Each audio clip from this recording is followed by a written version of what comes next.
Hello, ladies and gentlemen, and welcome again to Syriana Analysis. I'm your host, Kevork Almassian. As I promised you at the end of 2023, I'm going to host Whitney Webb in 2024 in order to discuss political corruption. We're going to speak about how the media tries to control information and how what we call the political or financial elites are trying to suppress certain information, how the situation was during the COVID. Can we expect the worst? What about Elon Musk's Neuralink?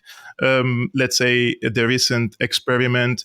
Whitney Webb, in Arabic, we say غني عن التعريف, which means she's too famous to be introduced to the audience. Okay. I definitely don't feel that way. For those who are following my channel and for the first time they see Whitney Webb on my channel, she's a professional writer, researcher, and journalist since 2016. She wrote for several websites, and from 2017 to 2020, she was a staff writer and a senior investigative reporter for Mint Press News, one of my favorite websites as well. And she is a contributing editor of Unlimited Hangout and author of the book One Nation Under Blackmail. All the links are in the description below, guys. Whitney, thank you so much for accepting my invitation today to discuss together these topics. Yeah, absolutely. My pleasure. Thanks for having me.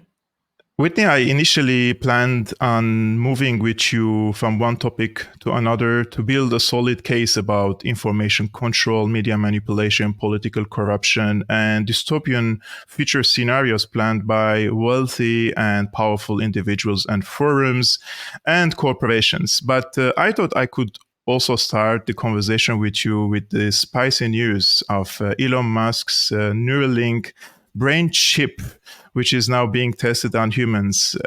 What's the Neuralink project about, and what could go wrong?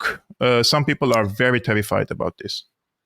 Yeah, so Neuralink is currently being sort of framed as, oh, it's for people that are quadriplegic or have traumatic brain injuries, things of that nature. But Musk elsewhere has been quite open that he sees a much larger commercial opportunity than people who are permanently disabled.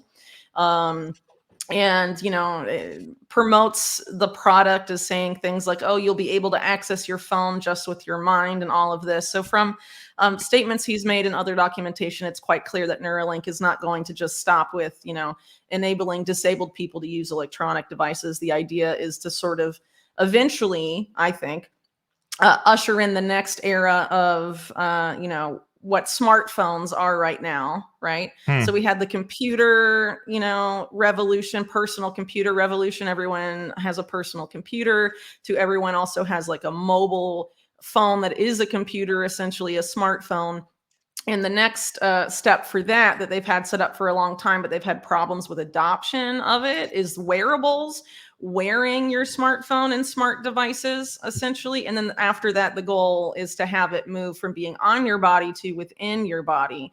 And that's where Neuralink comes in. And so, they're currently in human trials, but there's other brain-machine interfaces, which is what Neuralink is, that are much farther along in the clinical trial sense than Neuralink, and started a year or two ago, putting these brain chips in people. So this is something in terms of a market that is more advanced than Neuralink. Neuralink is just the best known one. And obviously there are risks there. By allowing someone like Elon Musk, who is not just developing Neuralink, of course, he is also a contractor for U.S. military and intelligence agencies, access to your neurological data, your thoughts, essentially. Obviously a lot of risks there. And when you consider also that he's developing, or has developed this satellite internet functionality, Starlink, which works with Space Force, works with the Pentagon and all of this, it's assumed that Starlink and Neuralink will link together, right? And there'll be some sort of interface there, which, no, I don't want my brain connected to the same network that the Pentagon and an intelligence agency is using. You might as well give the billionaires your brain in a bag. And that's essentially how I sort of see the brain chip thing being going forward. And ultimately, it comes down to reality manipulation, which if you look at some of the big architects of this space. Henry Kissinger and Eric Schmidt, the former Yeah. CEO of Google, wrote a book about AI and essentially how it's going to be used for managing how people perceive reality. And of course, if you can control how people perceive reality, you control their behavior. And so, between, AI manipulating us, in terms of manipulating our preferences or the information we read through censorship, but also through producing the content that we read online through Yeah. ChatGPT and other things.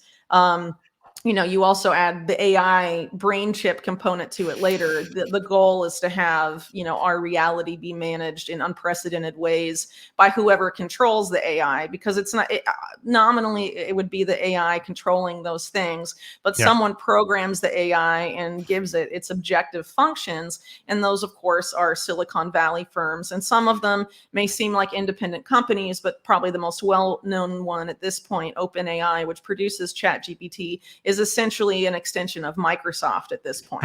And so we can assume that the biggest AI algorithms and AI companies are going to at one point or another be tied to the biggest of the big Silicon Valley companies, meaning, Google or Amazon or Microsoft or, ones of that nature. And essentially all of those companies have the same ties that Musk has to the military and to intelligence agencies, because these big tech companies contract for them. And at the same time, they dominate political donations to both parties. Yes. In ways that are very significant. So you could really argue that Silicon Valley is the de facto governing force in the United States today, which is quite disturbing when you consider some of the connections of those CEOs, most of which actually were subpoenaed as part of the JP Morgan Jeffrey Epstein lawsuit that was settled, to sort of give you, your audience an inkling of who these guys are. And Epstein, of course, himself was a big transhumanist guy, very interested in brain chips and brain science and all of this. So there's definitely a group of people here that have particular agendas they want to advance with this whole brain chip thing, but at a more broader level. And you see this with Musk too, in terms of his desire to turn Twitter into WeChat, is to essentially harvest as much data from people as possible, because the new adage, right, is data is the new oil. And so if you can control the vast majority of data, then you're, like the oil baron, the data baron of the new era. You're the Rockefeller of the data era, right? Right. So there's essentially monopolies being formed here, and Elon Musk wanting to create the everything app. Obviously, the everything app plus brain chips and whatever is going to produce so much data that it will keep him an oligarch for the rest of his life. Actually, my position on Elon Musk, I haven't, let's say, researched much about him, but when he wanted to buy Twitter, I was like, it was already very bad. Like, it can't be worse, right? And in terms of the freedom of speech on this platform, my profile was in the past 7 years shadow banned. You can check it. There are websites that can show you clearly that you're ghost banned or shadow banned, etc. And mine was.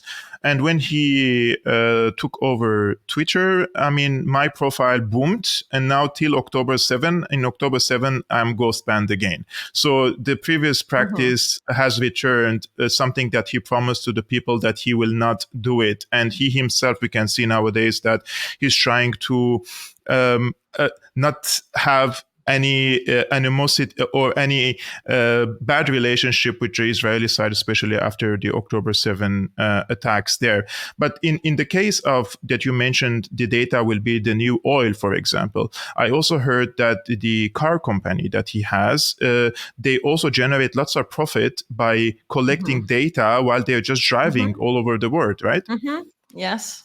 So he's also collecting map data in different countries, geolocations, etc. Why I'm asking this, because in Syria, in the past 2 months, there were targeted attacks by Israel, and they assassinated senior Iranian advisors inside Damascus, and they geolocated like exact, probably their bathroom when they were in the bathroom, and they killed them directly with a precision missile.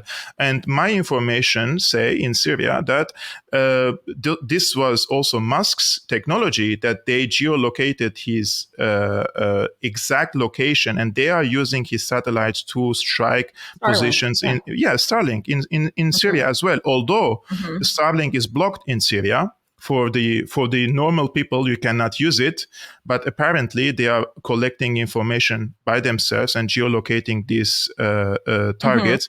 In addition to the smartwatches, I also read that in Syria after 2011, the CIA and the Pentagon, they geolocated new secret military installations, and the position of senior security and military personnel in Syria through an app on their iWatches, which is about running.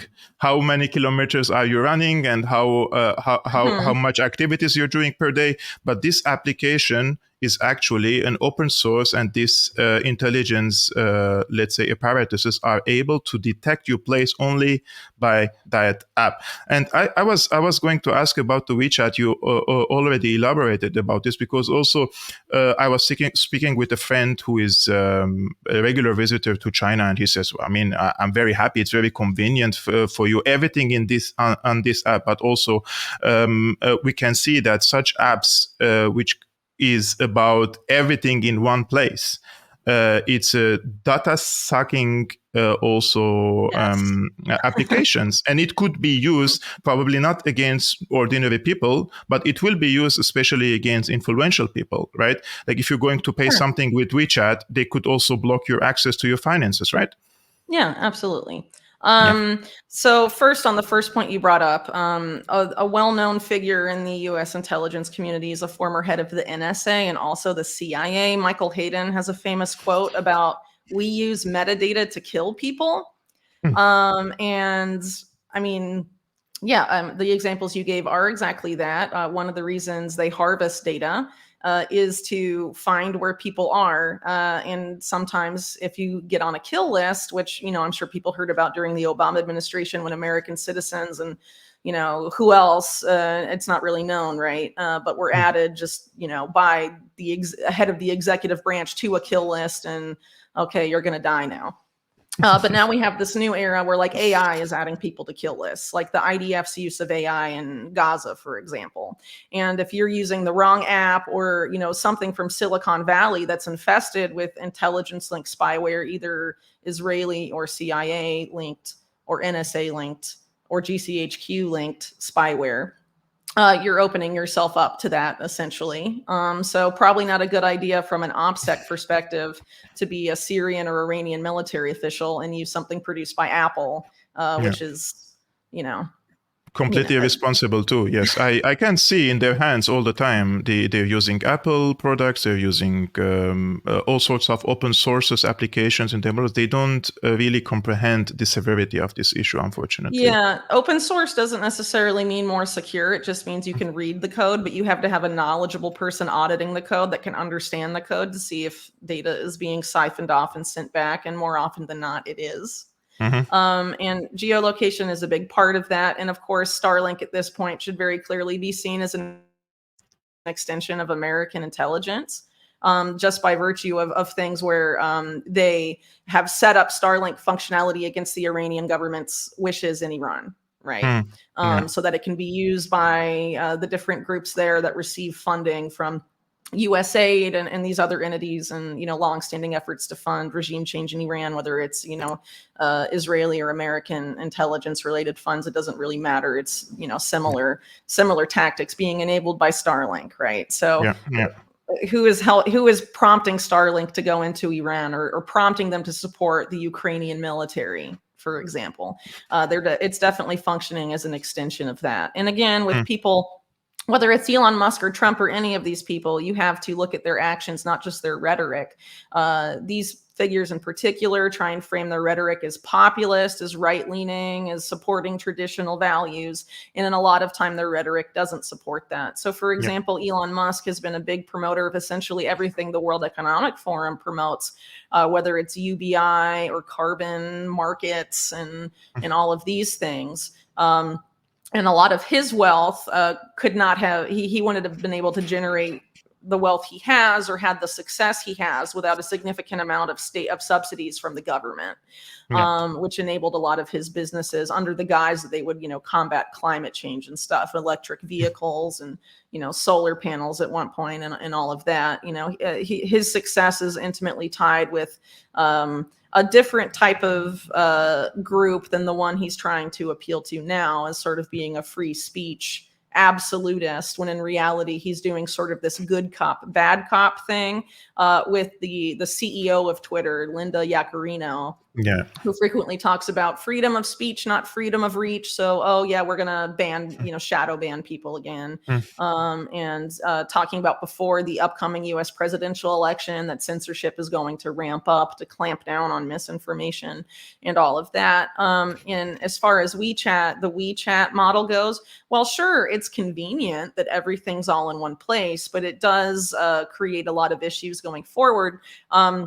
When you consider some of the ambitions for an app like this. So of course, yeah, it would enable on the one hand, some sort of financial control, financial surveillance. And there's an unprecedented effort right now to have people link their government issued IDs to their social media presence.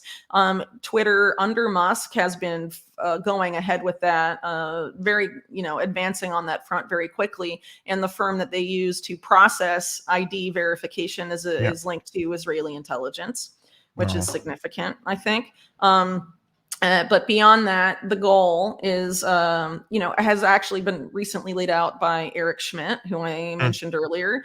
And it's essentially that if you are posting misinformation online, if your account is tied to your ID, then they can prosecute you for posting misinformation.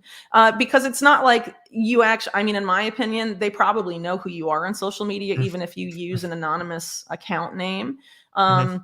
If you bought into Musk's monetization scheme for blue check Twitter, then they probably know you through your bank account and the phone number that you use to verify with, even if you didn't link it to a government issued ID. But I think it's getting to the point where they will require it. And Musk has made that intention pretty clear, that the goal is to verify all humans on the platform, supposedly as a way to combat bots. And those of us that choose not to do that will be labeled bots and then be deboosted from discourse on Twitter.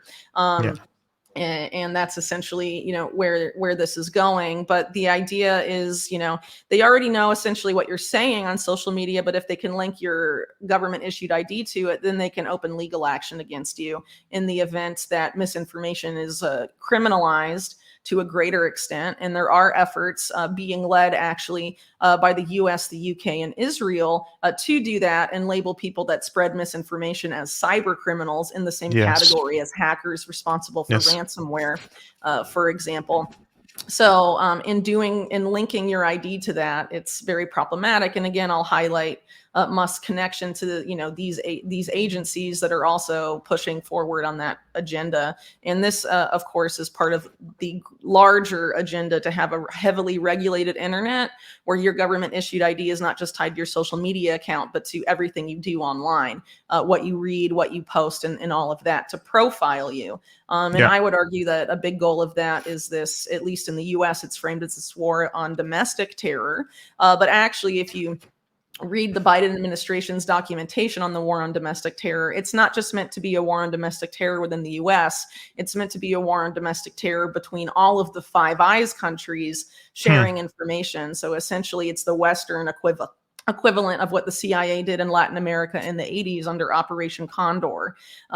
It's a model for that, but in the West. And actually, the West, particularly, I think Germany in the 70s, tried to implement Operation Condor domestically, but failed. But there's been a longstanding ambition to create that same type of dissident elimination program in the West. And so, do we want to make it easy for them by providing them with all of this stuff and making our financial lives dependent on something like an American WeChat? I don't think it's a good idea, given the connections of someone like Musk, and the type of power that this would give someone, because his goal is for you to be able to conduct your whole financial life on Twitter and have it be half of the financial system. And he said various other things to that effect. And if you become dependent on that, then Mhm. it's not good. They can Yeah. obviously manipulate and control you, and I think people should hedge against that.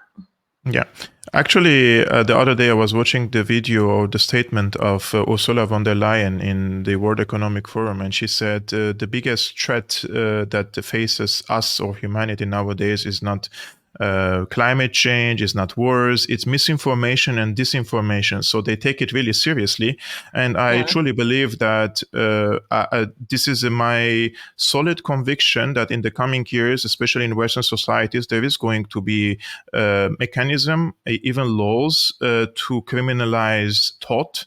Hmm. Therefore, lots of people that I know from people like-minded like me, they are leaving, for example, Germany and other Western societies, going to what is called the third world countries, where they find more freedom of speech there to practice their jobs, especially as a podcaster or a journalist, etc. Hmm. And when we speak about freedom of speech, Musk says that he purchased Twitter to save free speech. And brace yourself, this is the longest question that I have ever written in my interviews. So he says that he purchased Twitter to save free speech. Whether he is genuine about it or not, we face a serious issue with limiting free speech and centralizing or monopolizing the flow of information. However, in our lifetime, we encountered major events that were built upon narratives disseminated by the media and politicians, which later turned out to be complete hoaxes, right? To name a few. The Kuwaiti incubators story during Hmm. the Second Gulf War. Iraq has weapons of mass destruction. Gaddafi is using a Viagra as a weapon. Assad is gassing his own people.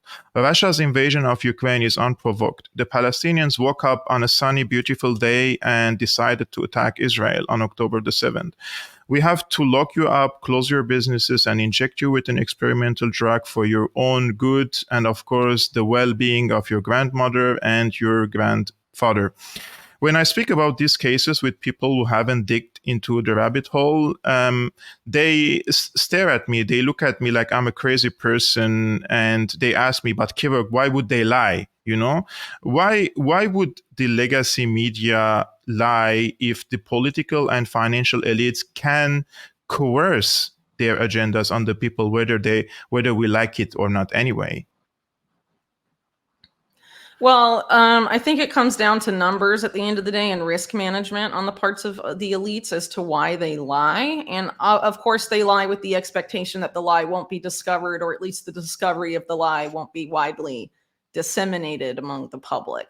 So it ultimately comes down to control of information, which again, if you control the information people see, you control how they perceive what's going on, i.e., you control how they perceive reality. And like I said earlier, if you can control how people perceive reality, you can control how they behave.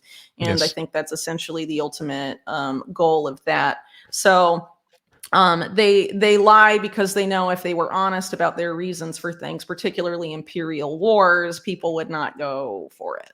Hmm. Like, no, we don't want to sacrifice American lives for oil giants, and no, we don't want to sacrifice, destroy an entire country, one of the most prosperous countries of Africa, and turn it into a place that has open air slave markets and all of this stuff just to prevent Gaddafi from issuing a gold-backed Pan-African currency to Mm-hmm. protect the petrodollar and all of this. Yes. Like it sort of eliminates the justification the U.S. has relied on ever since the post-World War II era, that it is spreading democracy and freedom and nation building in all of this. And it hasn't been doing that. It hasn't even necessarily, in some cases, been doing it for the benefit of the U.S. specifically.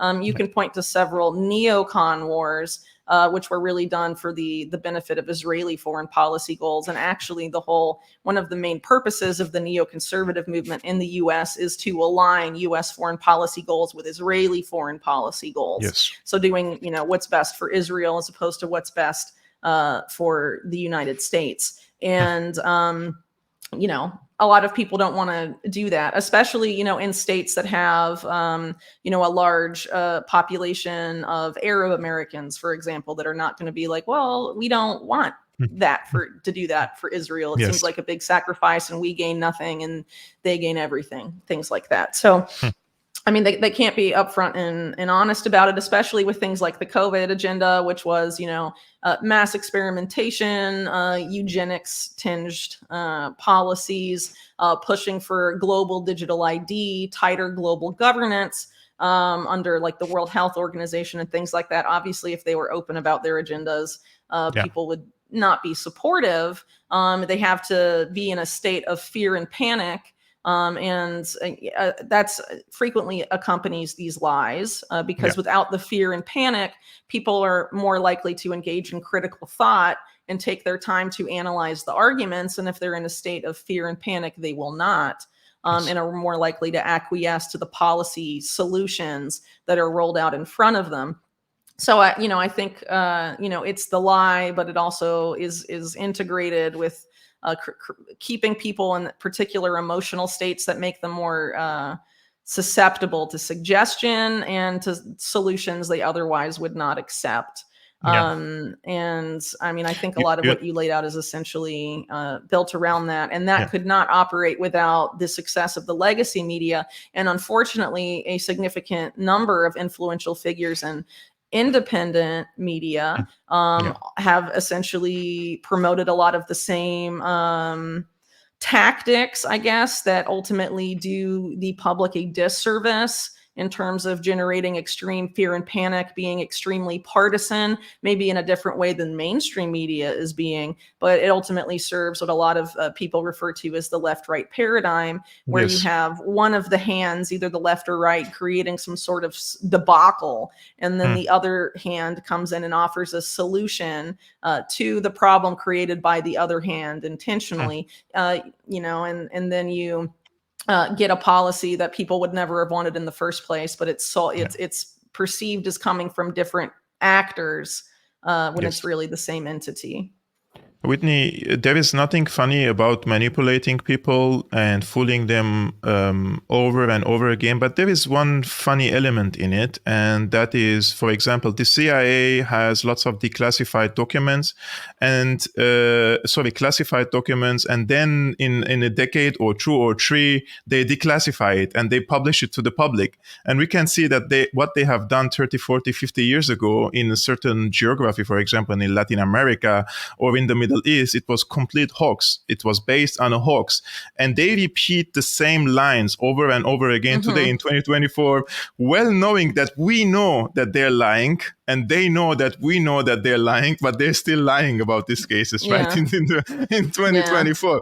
And people are still falling for it over and over again. This is something that it's not little bit, it bothers me a lot, because I like to wake people also up and about different cases, and one of which was during what happened in COVID times. And of all the major events that happened in the past 3 decades, personally, I think that the Corona era was the peak of what manipulation and hysteria and fear-mongering may look like, and to the extent that critical experts, for example, called it mass psychosis of the people. Shall we expect worst in the coming years? I know this is a pessimistic question, or is that already, or is that already the limit of what the people can accept from the governments? I don't think COVID was the limit. I think for them, it was for them to go farther than they've ever gone before. And, based on what they learned about how people reacted to what they tried to do during the COVID era, that can allow them to, adjust certain factors and variables for future experiments in mass hysteria. So, in the US specifically, in independent media, there were people that drew parallels between COVID era hysteria and post 9/11 hysteria in the US. And I think that's definitely fair. But consider that, post 9/11 hysteria was concentrated in the United States of America, whereas the COVID hysteria was throughout the world. So it was replicating that same type of hysteria, not necessarily, and, in the 9/11 era, of course, it wasn't just terrorism hysteria. It was also biosecurity hysteria because of the intimately related anthrax attacks. So you had sort of the agenda for biosecurity in there as well, but within the United States. And this was an effort to see, in my opinion, see if they could replicate the hysteria at the global level, which they pretty successfully did. The question is, will the same people that realized they were had during COVID, but were compliant at first, how compliant will they be in future crises going forward? And so what I anticipate is that there's going to be a series, instead of having one big event, they're likely to do a series of cascading crises that do things like drastically impact supply chains, drastically alter essential digital infrastructure, specifically banking and financial systems, under the guise of cyber attacks and all of this. So during the COVID era, there was I guess you could call it foreshadowing of groups like the World Economic Forum saying, after COVID, there will be a cyber pandemic, the consequences of which will, make COVID look like nothing, essentially. Paraphrasing there, but that's essentially what was stated. And now the World Economic Forum has said, well, they said in the beginning of 2023 that there will be some sort of massive cyber event that will make COVID look like nothing. And it will happen before January 2025, which, now that we're in 2024, if they are correct, would be sometime this year. Yeah. And if you follow any of the sort of cyber attack narratives that are propagated in U.S. mainstream media or Western mainstream media more broadly, all the cyber attackers are blamed on U.S. empire adversary states, North Korea, Iran, China, and Russia, right? All the hackers are from there. But what they don't tell you is essentially all of the companies attributing blame for these hacks to nation states are either funded directly by the CIA through NQTEL, or they're composed almost entirely of former Unit 8200 people, which is Israel's signal intelligence unit. Wow.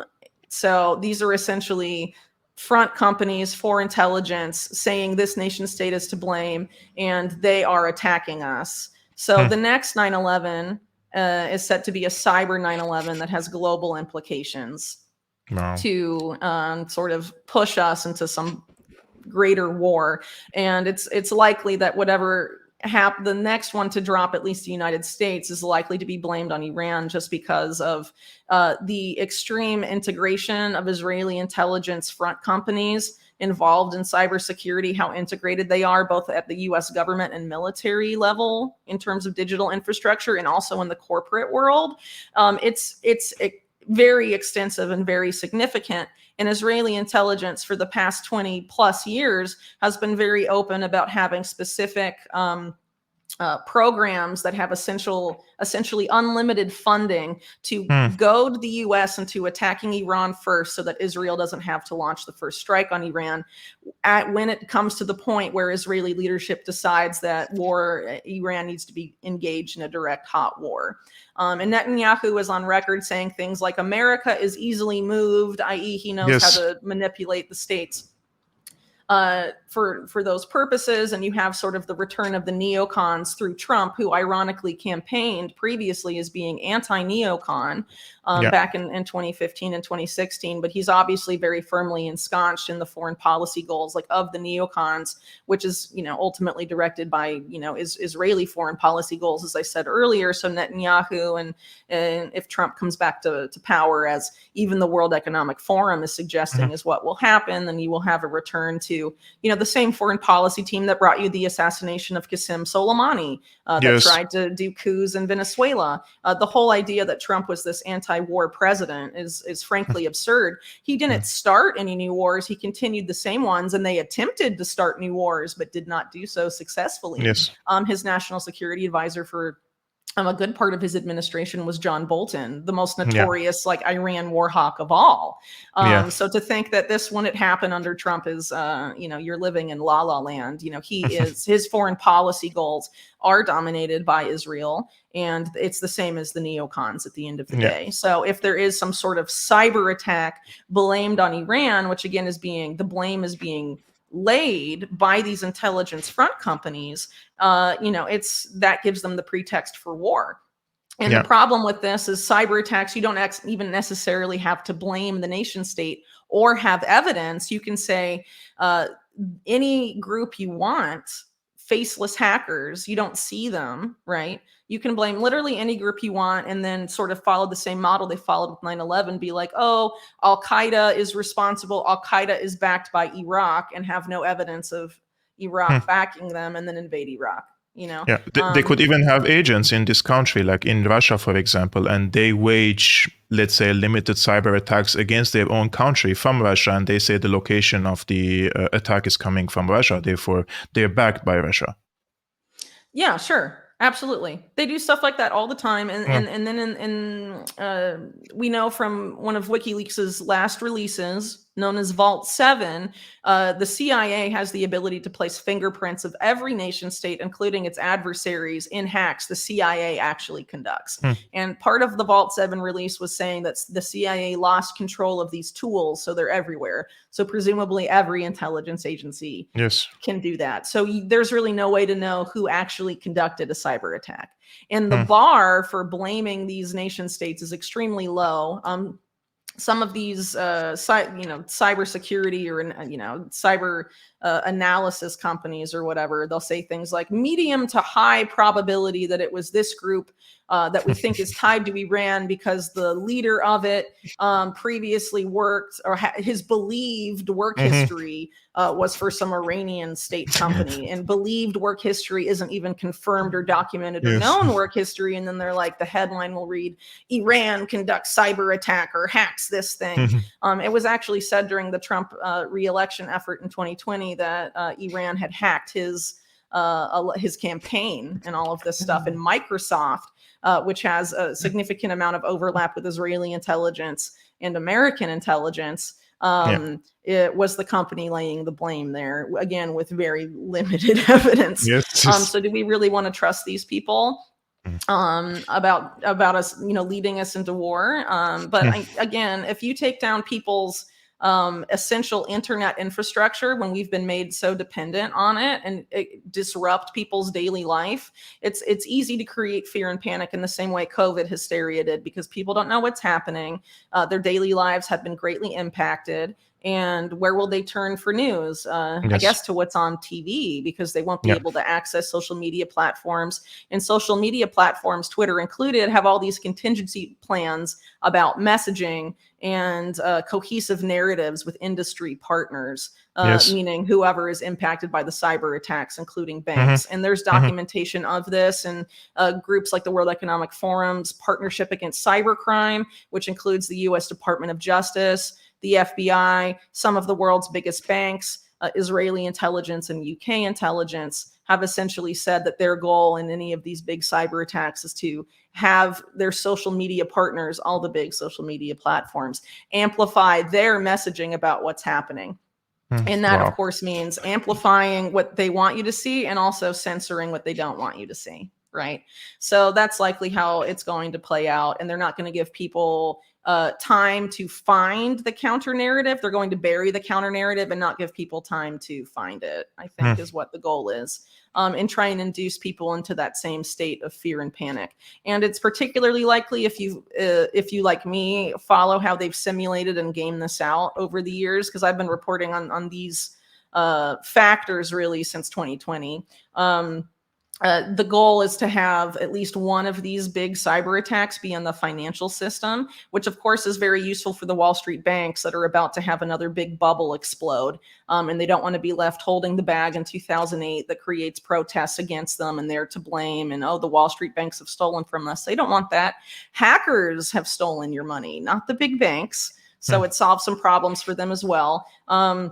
But if people can't access their money, of course, there'll be a large amount of panic, and we will do anything to get our money back. Give us our money back. And they'll say, oh, well, in order to get your money back, we have to do X, Y, and Z. And that could be anything from declare war on the people blamed responsible, the hackers that steal your money and your crypto or whatever, which increasingly has those type of attacks have been blamed increasingly on North Korea, the so-called Lazarus group, which the evidence tying that to North Korea is very slim. Very, very slim. So it really could be any entity masquerading quite easily with this whole Vault 7 fingerprint thing, as I mentioned earlier, as North Korean hackers. Wow. Yeah, so there's a lot of crazy stuff going on there. But another thing they may do in the event of this happening is use that as an opportunity to onboard people to the whole UN financial inclusion scheme, which is the mix of digital ID, CBDCs, and the private sector equivalents of CBDCs that don't get talked about very much.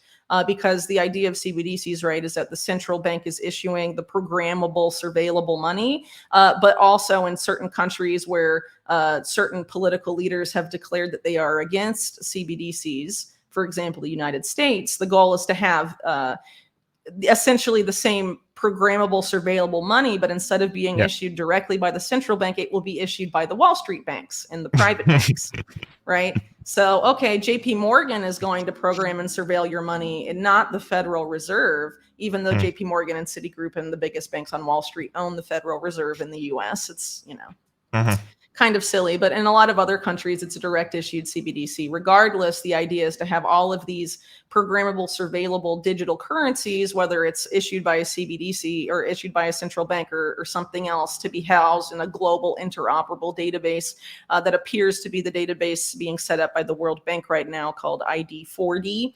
And, essentially when they have that system, it's, here comes global governance like you've never seen it before. But again, if there's a cyber attack panic and your money disappears from your bank account and you're told the only way to get your money back is to participate in the system, come claim your dollar tokens because your real dollars and your bank account have been stolen, people will do it. And I think that's, the part of the utility for them is to have it play out that way. Whitney, while you were, before you elaborated on this case, this was exactly on my mind. And I wanted to ask you about this because I was like, if they're going to fake or not even fake, a real, let's say, cyber attack and the banking system here, let's say in somewhere in Europe, in Germany is crushed and then I cannot get my cash from the bank, then this would be an opportunity for them to offer us the decentralized central bank digital currencies, right? And here I was going to ask you, like, if this scenario happened, what's the safer way for the ordinary people, like, to convert their dollars, like before it happened, to gold, silver, for example, or to cryptos? I'm probably not the best person to answer that question, just because I don't want to be seen as like offering financial advice, because it's not, I just don't want people to like make a big risky choice based on like what I'm saying, I would feel very bad if something happened to someone's money, so I'll just tell you what I do personally. So I don't really trust long-term crypto or precious metals. I think ultimately the safest way is to build something at the local community level where you can barter, or maybe your local community wants to rally around precious metals. Everyone has enough silver to use it as a currency or something like that. But I don't think most people live in a community that's that far along. In my case, assuming that all of these financial systems will not be accessible unless I decide to engage in the digital ID CBDC thing, which I do not plan to engage on. It's a red line for me personally. I've asked myself, how can I set myself up for success without engaging with that system in the future? So for me, it's been, I don't live in the US. I live in South America. So, purchasing land is much more inexpensive here than it is where I was born.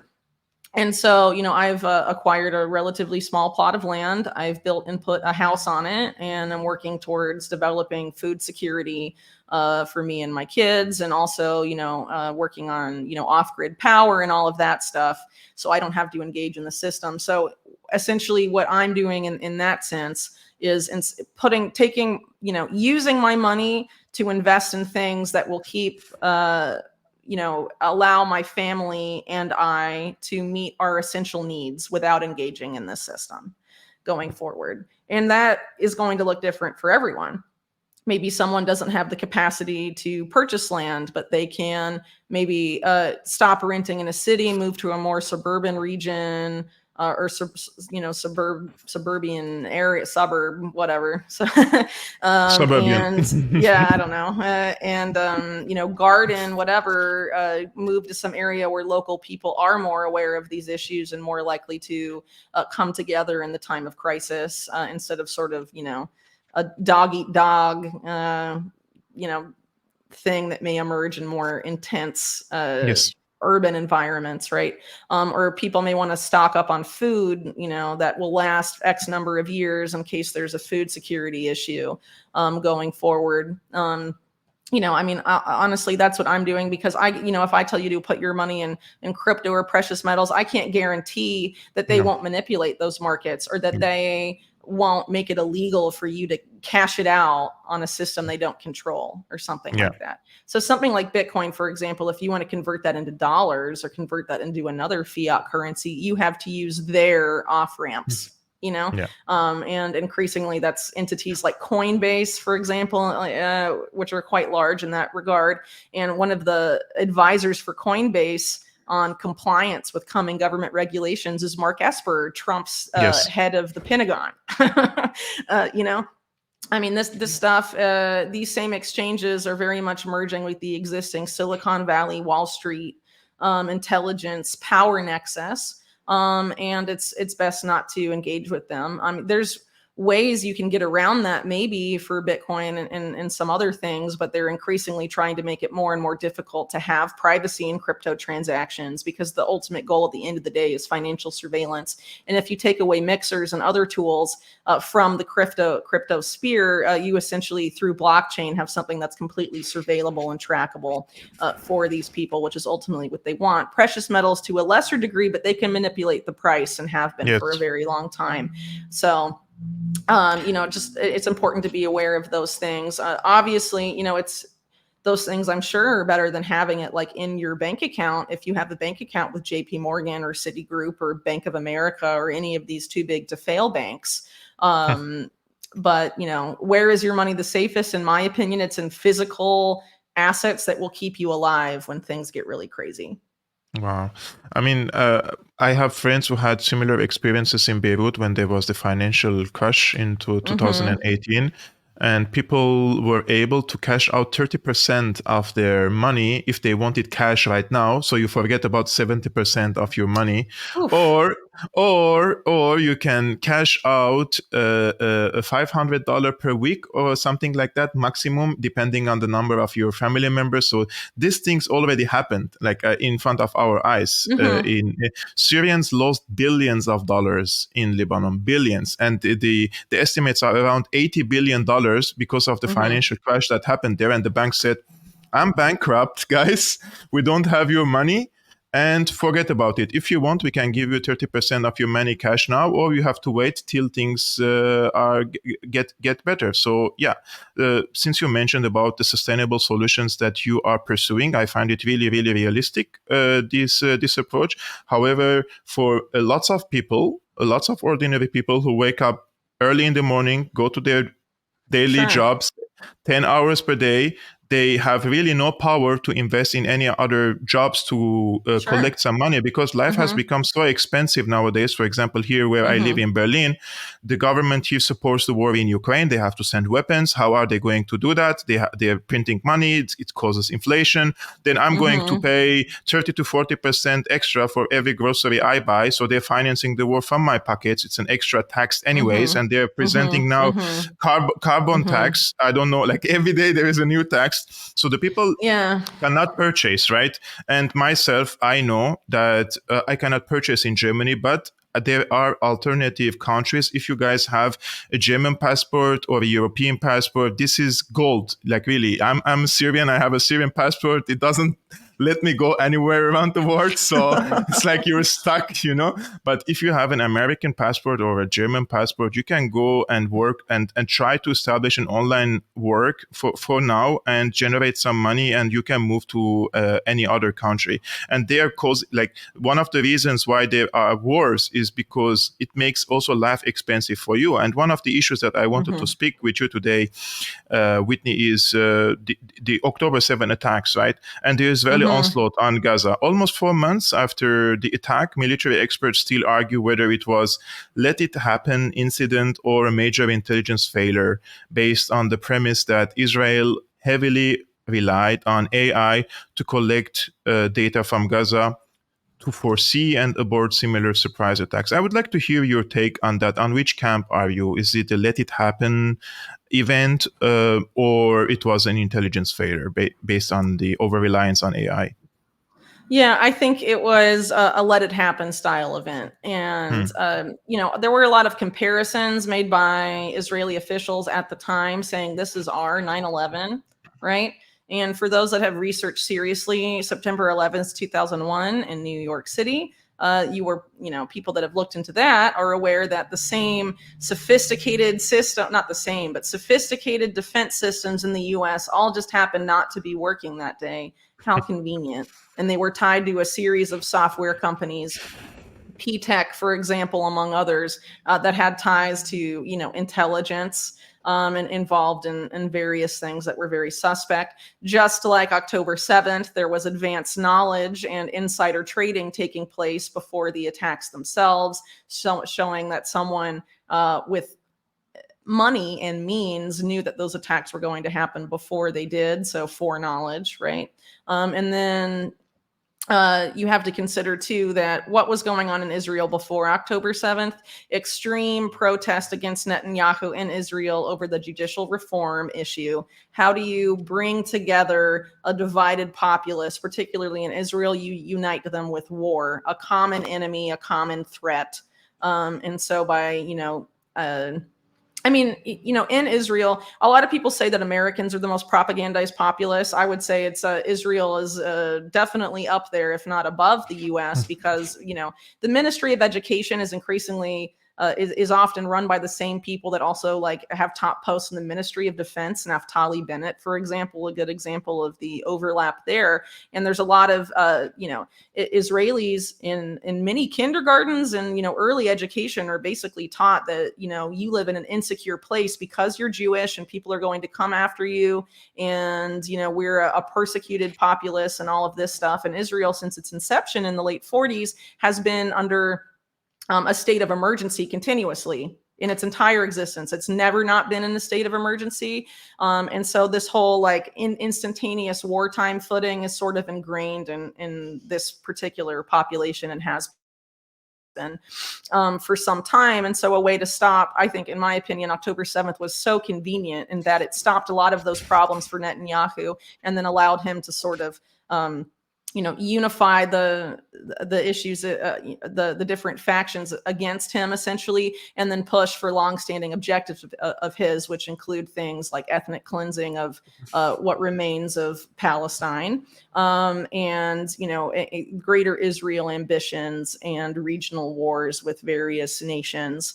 For the goal of greater Israel territorial acquisition, and Netanyahu in his current government is allied with figures that want to actualize that as well, not just Netanyahu, and have been a lot more vocal about those goals than Netanyahu himself, is particularly the greater Israel aspect of it. But Netanyahu more recently has said things like Israel needs to control from the river to the sea.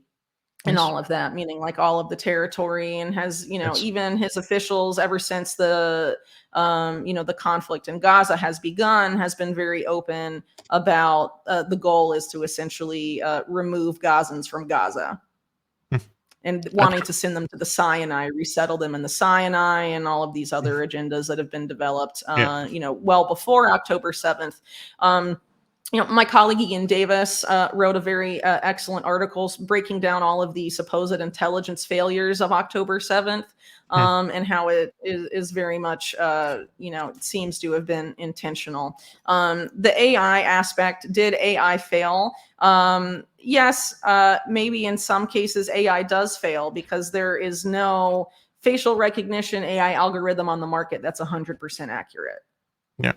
And there's some countries like the UK, for example, where there have been scandals essentially about how inaccurate facial recognition AI is. However, Israel is a market leader in this for defense. They have used Palestine as a test bed for this technology for years and years and years and years. There is no more surveilled populace in the entire world than the Palestinians. So for them to not know this stuff, and it's not just the border fence, the AI Hmm. failed on the border fence. I mean, everything on their phones and all of that, the surveillance against Palestinians is just unprecedented. The fact that they would not know it was happening is absurd, especially when you consider that more or less allied nations, quasi-allies, I would sort of put Egypt under its current leadership in Yes. that category.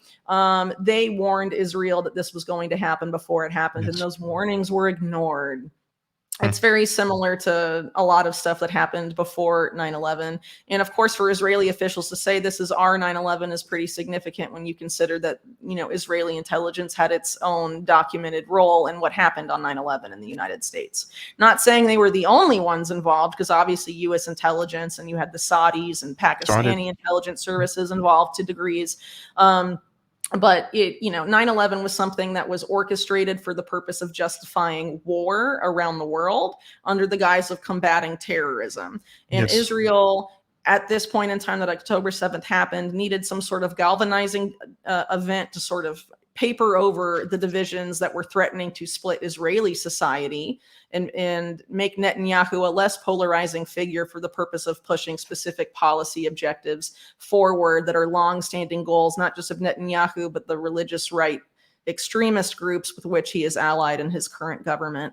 So the AI explanation, AI failure explanation, reminds me a lot of what CIA officials and military officials said about 9/11 after it happened. It was a failure of imagination. It was Hmm. just incompetence. Oh, yes, all our systems failed. And routinely, governments like this want you to think they're incompetent so that you don't realize what they're actually doing and what their goals and objectives really are, because you're just, oh, they're so stupid.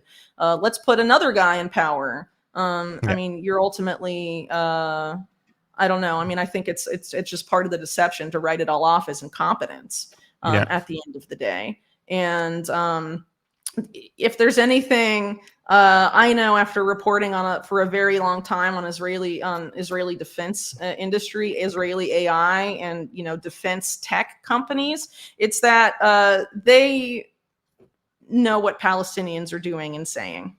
They Hmm. test it all there, and the idea that they would not have any sort of forewarning. If Egyptian intelligence could pick it up, Israeli intelligence picked it up. Yes. I agree. And there's been a lot of, in recent weeks, even Israeli mainstream media has been forced to acknowledge that the official narratives propagated by Israeli officials in the immediate aftermath of October 7th were erroneous. How many of those civilians were actually killed by the IDF as Yes. opposed to Hamas? Um, and there's been efforts to prevent documentation from coming out from the highest levels of the Israeli military and intelligence communities. That to me suggests there's a cover up. People knew. The insider trading stuff is also pretty damning. Hmm. And again, I think it comes down. I would ask the same people that are saying, was this incompetence because of over reliance on AI? How do they feel about 9/11? Was that a failure of imagination to you too? I mean, I think these types of events that are so impactful in terms of the policy solutions that are forced on the populace later when they're in fear and panicking. Oh, we're being invaded. Oh, look at the incursion Hamas did, and they took hostages. When was the last time this happened? It's been decades. Oh, Hmm. we can't allow a Palestinian state now, and all of this stuff. I mean, these are things that Netanyahu has always wanted. Yeah. And I think people are naive to assume that he wouldn't endanger Israeli lives in pursuit of his policy goals and his ability to stay in power. This is a man who will kill literally anyone to get what he wants.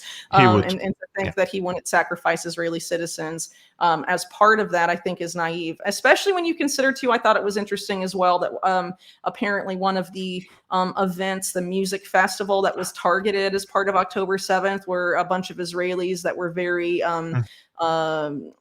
how should I phrase this? That they were very supportive of peace efforts with the Palestinians.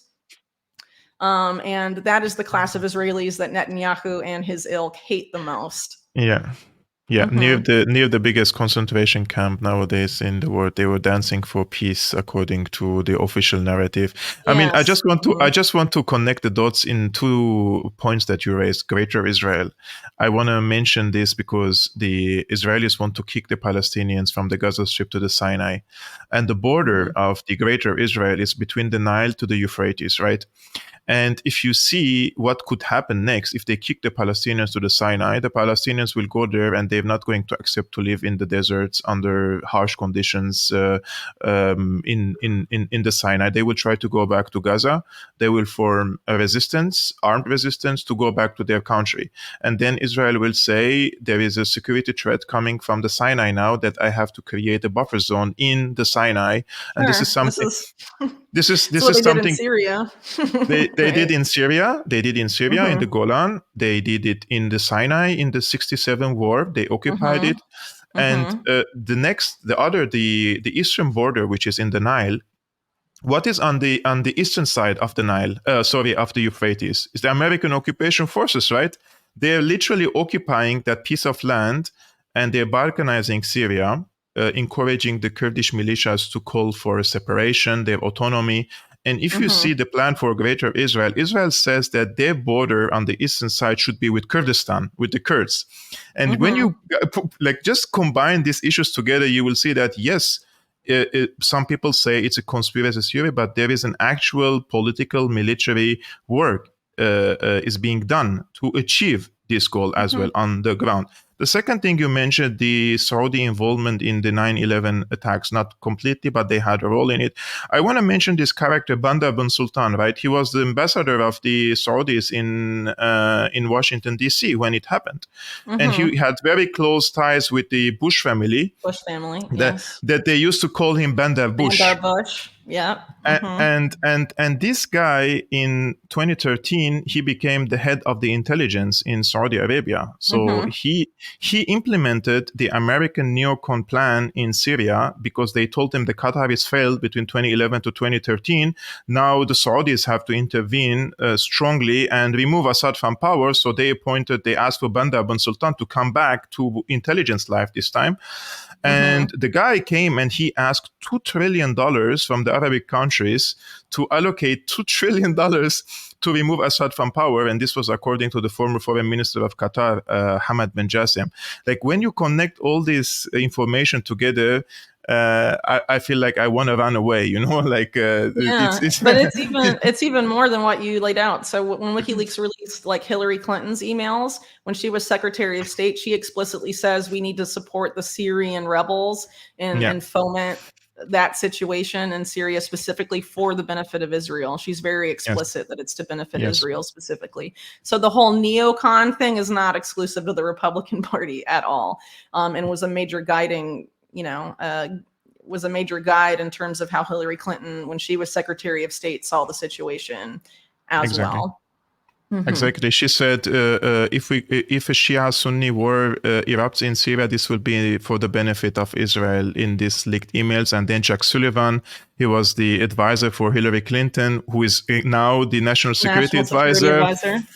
He said Al-Qaeda is on our side in Syria. I mean, shall I continue, guys? It's pretty obvious, right? And in this case, because you mentioned correctly that there is no really difference between the neocons and the Democrats when it comes to these vital issues. And nowadays we can see that there is almost a consensus among the Democrats and the Republicans on supporting Israel. One may wonder how much of this support to Israel, among other factors, is due to blackmail operations similar to what Jeffrey Epstein was accused of doing on behalf of the Mossad by compromising politicians, heads of states, and public figures with sex tapes on his island. For example, one of the examples that you mentioned or hinted, let's say, on X, it is RFK. I mean, personally, I watch RFK for a few years now. I feel like the guy is just like really solid arguments, and then when it comes to Israel, you feel like his brain's flipped. You know, something happened to his brain. His tone is different. The way he speaks is different. It's faster. It's like he's more stressed out when he's talking about it. I mean, there are definite dialectic changes when the issue becomes Israel specifically. And oddly enough, you know, that is his position on Israel specifically, Israel-Palestine issues is just so far removed from a lot of his other rhetoric about other things. The idea about, being anti-war, not supporting endless war, but it's fine if, the U.S. gives a bunch of money for Israel for war or goes to war for Israel's benefit. That doesn't really make a lot of sense. Claiming to be against fascism when honestly there is no party in power today that is more fascist than Likud, which literally came out of Irgun and the Stern Gang paramilitary groups, which, in the case of the Stern Gang, described themselves as terrorist groups. RFK knows the history of the Stern Gang, by the way, because I talked to him about it. Those groups were they were created by Zev Jabotinsky, who was directly inspired by Mussolini fascism. Wow. That is where Likud comes from. It is an ethno-fascist party and has been from its inception. And it's been the dominant force in Israeli politics for a long time. And so you're at this point now where being against, not even being anti-Zionist, but being anti-Likud, because remember, in early Zionism, labor Zionism was the dominant movement. And many labor Zionists argued for equal rights for Arabs and for Palestinians. Yeah. And now it's Likud, which is against that. Entirely, and is for ethnic cleansing of Palestine. And if you're against that, you're anti-Semitic now. It doesn't make any sense, honestly. It's not just a conflation of anti-Zionism and anti-Semitism. It's a conflation of anti-Likud party policy, or even some of these more extremist parties that are in the coalition. Being against them is now being considered anti-Semitic. It's completely insane. And RFK should absolutely be aware of that. And the fact that he's not and essentially chaperoned by someone like Rabbi Shmuley, who is deeply intertwined with the Adelson family, speaks volumes to me. Sheldon Adelson was Trump's biggest donor. He was the guy that got Trump to take on John Bolton as national security advisor and fire H.R. McMaster from that post. He was the guy that got Trump to move the embassy to Jerusalem. He's on video. Well, Sheldon Adelson's dead now, but he was on video saying all he cares about is being a good citizen of Israel. Very overt about where his loyalties lie. But, of course, you can't talk about it, even though he says it on video. And his wife, Miriam Adelson, now is running, the family's wealth and political donations. Because he was an American, he couldn't donate specific, certain amount beyond a certain amount to Likud and to Netanyahu. So he created unprofitable media enterprises in Israel to sway public opinion in favor of Likud and Netanyahu. That's who Rabbi Shmuley is intimately interfaced with. And that is not the kind of figure that RFK projects himself as being affiliated with, but he is on these occasions. And he's also, posing under portraits of Menachem Mendel Schneerson, who is the Rebbe of the Chabad Lubavitch movement, now deceased. And the Chabad Lubavitch movement, of course, deeply tied to Trump world as well, is a very controversial movement because it's very apocalyptic, it's messianic, and has this this viewpoint about specific actions need to be made to happen in the Middle East to fulfill biblical prophecies, because we can't wait for God to fulfill them. We have to put it in motion so that these prophecies are fulfilled. And Netanyahu is very much tied up in those circles as well, because he was told by this particular Rebbe that he would be the last leader of Israel before the Moshiach, the Jewish Messiah, comes. And, even if you listen to popular influencers that are Jewish in the US, for example, like Ben Shapiro, describe the Moshiach as a military leader, not like a messianic figure like Jesus Christ is in the Christian religion. It's a military leader that, basically creates a dictatorship in Israel. So that will be interesting to see how that plays out. But it's very disappointing to see RFK, espousing positions that I don't think he normally would, as someone that has dedicated his life ostensibly to children's health. He can't call out the bombing of hospitals, the murder of infants in incubators and ventilators in Gaza. It doesn't make any sense. And the idea to act like, Palestinians are all raised to hate, Jews from birth, and all of these very easily debunked Hasbara talking points. Honestly, it's just beyond disappointing. And people have, of course, speculated that, RFK's connections to Epstein in the early 90s may have something to do with this. And it's definitely within the realm of possibility. But of course, there isn't any direct evidence for that beyond the flight logs. And you either have to believe what RFK says about it. You can't ask Epstein. You can't ask RFK's former wife, who is now deceased, who was, allegedly there. It would come down to Ghislaine Maxwell versus RFK, what really happened on the plane. And he claims that he was with his children both times, and that it was, for different purposes. I don't know. I mean, again, it's very hard to know. But I definitely, given his stance on Israel, since it's become a big part of his campaign, it doesn't make a lot of sense to me. I don't really see it as his genuine viewpoint, if his other viewpoints are indeed genuine about being anti-war and anti-fascist and all of that. But, RFK is someone who has a very checkered history, and he's been very open about that, having past issues with drug addiction, and been engaged in, immoral activities in his youth and whatever. So, I mean, if they wanted to blackmail him with something, it wouldn't necessarily have to have been Epstein that did it.